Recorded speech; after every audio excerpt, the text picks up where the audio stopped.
ህወሓትን ወክለው ከተደራደሩትና መጨረሻ ላይ የፕሪቶሪያው የሰላም ስምምነትን ከፈረሙት መካከል የቀድሞ የትግራይ ክልል ጊዜያዊ አስተዳደር ፕሬዝዳንት የአሁኑ የጠቅላይ ሚኒስትር አብይ አህመድ የምስራቅ አፍሪካ ጉዳዮች አማካሪ ሚኒስትር አቶ ጌታቸው ረዳና የቀድሞ የመከላከያ ጠቅላይ ኤታማዦር ሹም ሌተናል ጄኔራል ጻድቃን ገብረተንሳይ ቀዳሚ ተጠቃሽ ናቸው።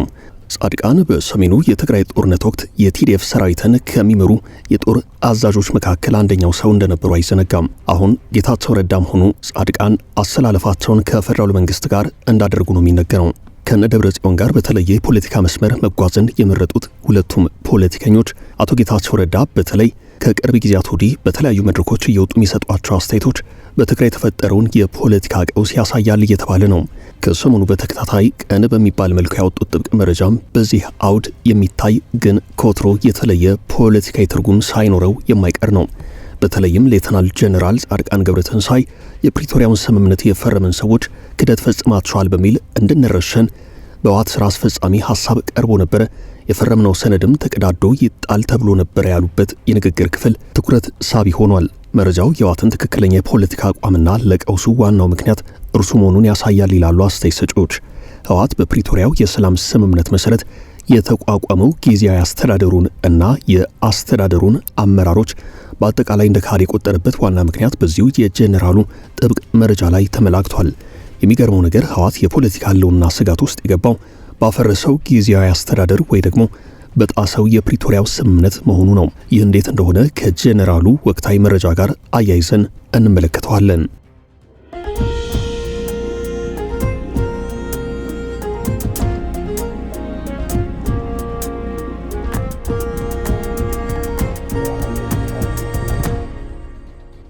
ጄኔራሉ ስለ ህወሓት ያወጡት መረጃ ጥብቅና ሚስጥራዊ የሚባል ነው። መረጃው ከዚህ ቀደም በህወሓት ላይ ትንተና ሲሰጡ የነበሩ ፖለቲከኞችን ሳያስገርም አልቀረም። የህወሓትን ፖለቲካዊ ጠባይ በመረዳት ረገድ የተሳካላቸው መሆኑን የሚያሳይ ነው። ምክንያቱም ህወሓት ተሸንፎም ተደራድሮም የፈረመውን የፕሪቶሪያውን ስምምነት እንደማይተገብረው በብዙ አሳይቷል ይላሉ ወቃሾቹ። ትናንት ማለትም ስምምነቱ በተፈረመ ማግስት ጀምሮ ተጠባቂውን ትጥቅ የመፍታት አንቀጽ በመጣስና ስምምነቱን ያለመተግበር አቋሙን ትጥቅ ባለመፍታት አሳይቷል የሚባለው ህወሓት ወደ ዛሬው አቋሙ እየተንደረደረ ስለመሆኑ ማሳያ ተደርጎ ሲቀርብ ነበር። ሌላው ቀርቶ በእንግሊዝኛና በትግርኛ በሚያወጣቸው መግለጫዎች ላይ ብዙ ጥያቄዎች ይነሳሉ።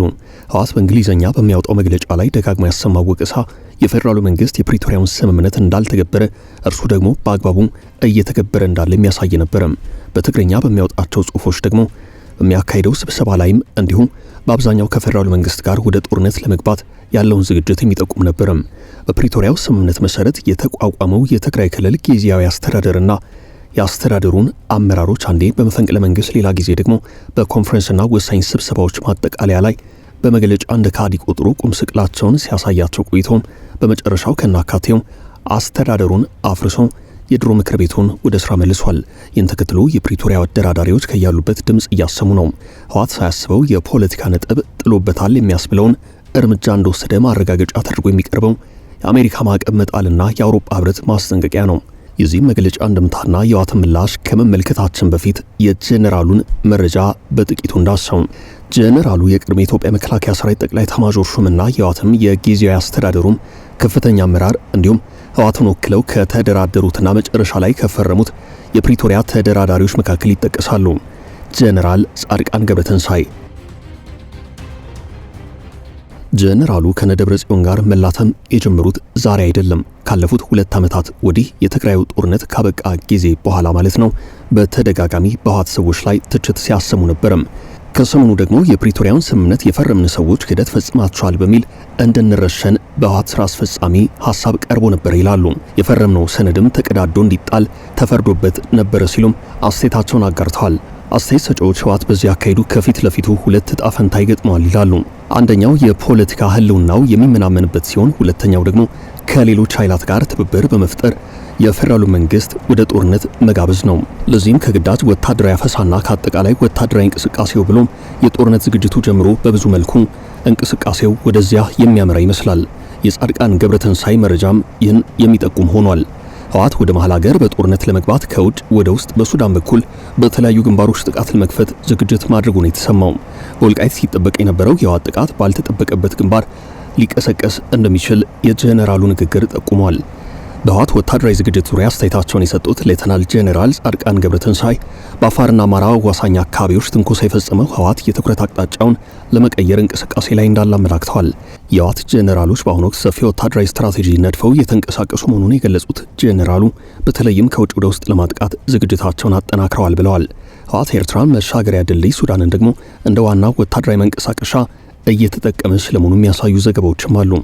ሱዳን ውስጥ ለዓመታት የተደራጀው አርሚ 7 እንደ ቀጠናዊ ሚዛን ማስጠበቂያ ለመጠቀምና ከውጭ ወደ ውስጥ ለማጥቃት ተጨማሪ ኃይል እያስገባ ነው። በቅርቡ አርሚ 13 የተሰኘ የህወሓት ክንፍ በኤርትራ በኩል አድርጎ ወደ ሱዳን ለመሻገር እንቅስቃሴ ላይ ሳለ የድሮን ጥቃት ተፈጽሞበታል። አርሚ 13 ወደ ሱዳን ለመሻገር ሲንቀሳቀስ መንገድ ላይ 2 ጊዜ በድሮን ጥቃት ቢመታም ከጥቃት የተረፈው አርሚ ቀድሞ በሱዳን ውስጥ የሚገኘውን አርሚ 7 እንደተቀላቀለ ነው የተሰማው። ሽራሮ አካባቢ በቅርቡ የተፈጸመውን የድሮን ጥቃት በተመለከተ ህወሓት ማረጋገጫ የተሰጠበት ቢሆንም ሱዳን ከገባ በኋላ ተጨማሪ ድብደባ መፈጸሙን ጄኔራሉ ጠቁመዋል። ህወሓት ተጨማሪ ኃይል ወደ ሱዳን ማስገባቱና አርሚ 7 ኩርሙክ ድንበር ድረስ መላኩም በመረጃው ላይ ተጠቆመ ሲሆን ይህም ራሱን ችሎ ህወሓትን ቅርቃር ውስጥ ሊከትም ይችል ሆኗል። ይህ በእንዲህ እንዳለ አሜሪካ በአክራሪ የህወሓት አመራሮች ላይ የቪዛ እገዳ ማዕቀብ የጣለችው በሱዳን ተፋላሚ ኃይላት ላይ በተመሳሳይ ማዕቀብ በጣለችበት ወቅት ነው።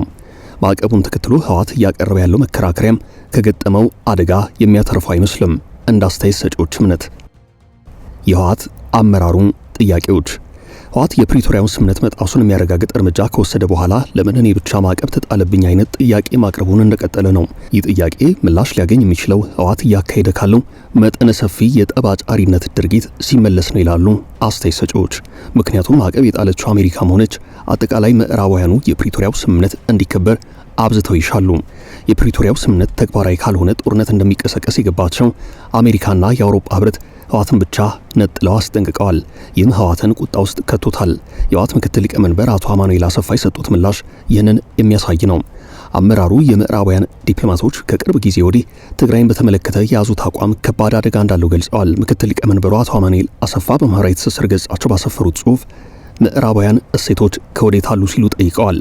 የአሜሪካ መንግስትና የአውሮፓ ህብረት ህወሓትን በተመለከተ የያዙትን አቋም ለኢትዮጵያ መንግስት የወገነ ነው ያሉት አመራሩ የምዕራባውያን እሴቶችን ማዕከል ያላደረገ ነው ብለዋል።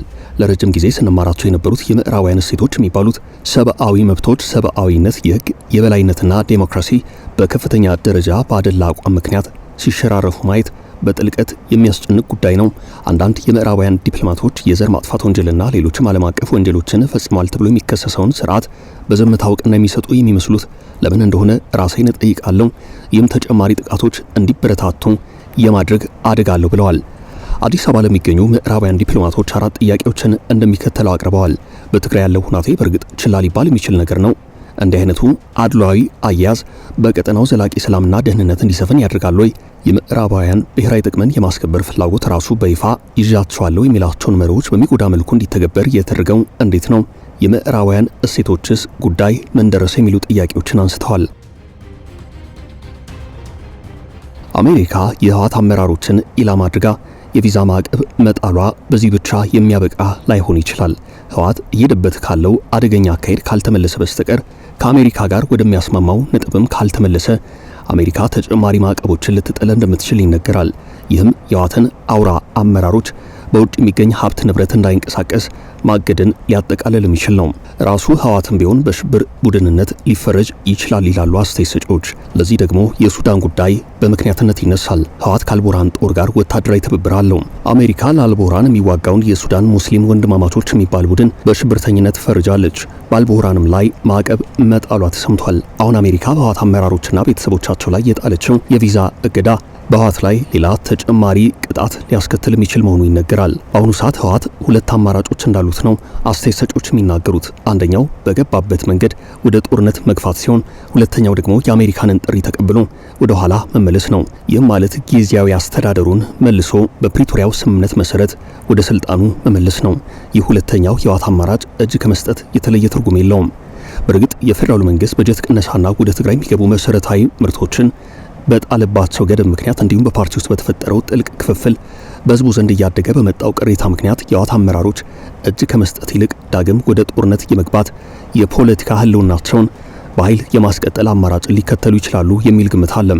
ማዕቀብ ህወሓት የዲፕሎማሲ መንገዶች በሙሉ እንደተዘጋጉበት እንዲያስብ የሚያደርገውና የጦር ሜዳ ብቸኛ አማራጭ አድርጎ እንዲወስድ ሊገፋፋው እንደሚችል አስተያየት ሰጪዎች ይናገራሉ።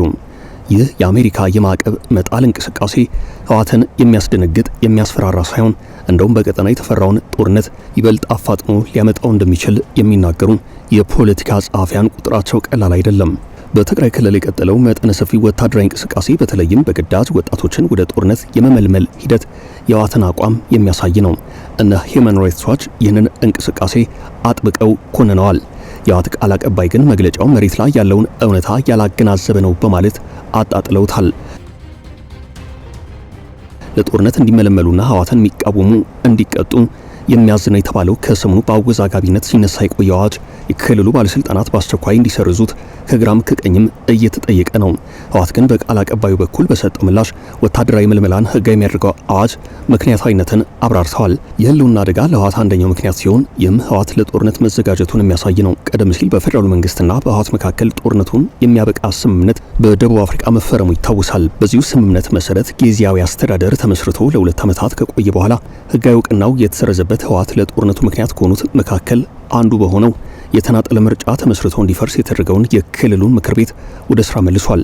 በፌደራል መንግስት የተቋቋመውን ጊዜያዊ አስተዳደር ያፈረሰው ከአንድ ወር በፊት መልሶ የተቋቋመው የትግራይ ምክር ቤት የህወሓት ሊቀመንበር ደብረጽዮን ገብረ ሚካኤልን የክልሉ ፕሬዝዳንት አድርጎ ሰይሟል። በዚህ የተነሳ በክልሉ ሌላ ዙር ጦርነት ሊቀሰቀስ ይችላል የሚለው ስጋት አሁንም እንዳለ ነው። የግዳጅ ወታደራዊ ምልመላ እየተካሄደ ነው። የፖለቲካ ፓርቲዎችና የመብት ተቋማት ድምጻቸውን እያሰሙ ነው። በፌደራሉ መንግስትና በህወሓት መካከል ግጭት ሊቀሰቀስ ይችላል የሚለው ስጋት ባየለበት በአሁኑ ወቅት የፕሪቶሪያው ስምምነት እንዲፈረም ሁለቱን ወገኖች ያሸማገሉት የአፍሪካ ህብረት መልእክተኛ ኦሉሴጉን ኦባሳንጆ ከሰሞኑ ወደ መቀለ አቅንተው ነበረም። ከዚያ ጉዞ በኋላ የአሜሪካ የውጭ ጉዳይ መስሪያ ቤት የጣለው የቪዛ እገዳ ቀደምትና አክራሪ በሆኑት የህወሓት መሪዎችና ቤተሰቦቻቸው ላይ ያነጣጠረ ሲሆን እነዚህ የፓርቲው መሪዎች የፌደራሉ መንግስት ሊያጠቃን ነው በማለት ሲከሱ የግዳጅ ወታደራዊ መልመላን እያካሄዱ መሆናቸው ይታወቃል። ከኦሉሴጉን ኦባሳንጆ የመቀለ ጉዞ በኋላ ይጠበቅ የነበረው በኢትዮጵያ አሜሪካ አምባሳደር ኤርቪን ማሲንጋ የመቀለ ጉዞ ነው። ሆኖም ይህ ጉዞ በታሰበለትና በታቀደለት ጊዜ ሊካሄድ አልቻለም። የአምባሳደሩ ጉዞ ቀርቷል። አምባሳደሩም የጉዟቸው ከቀረ በኋላ አዲስ አበባ በሚገኘው ኤምባሲ በኩል የማሳሰቢያ መልእክት አስተላልፈዋል። ህወሓት ግን ጆሮ ያለው አይመስልም።